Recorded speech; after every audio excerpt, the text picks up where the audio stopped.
बस कोई बात नहीं, इसको इतना ना सब्सक्राइब कर दीजिए ना जल्दी से, इसको 10 मिनट। हेलो नमस्कार दोस्तों, मैं शिवेंद्र, आप सभी को स्वागत करते हैं शिवेंद्र ब्लॉग में। तो कैसे हैं दोस्तों? उम्मीद करता हूँ आप लोग बहुत अच्छे होंगे।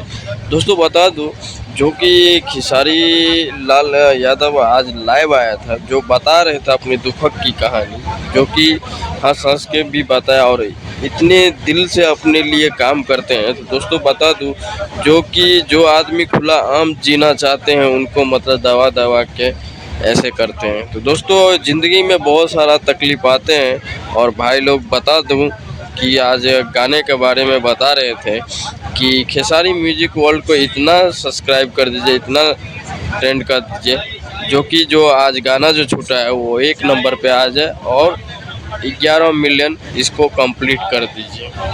दोस्तों बता दूं, आप लोगों से यही उम्मीद है कि आप लोग ढेर सारा प्यार दीजिएगा ये मुर्गा असली ये गाने को, काफ़ी गजब का, और 1 तारीख से अंदर आप लोगों को ट्रेंडिंग में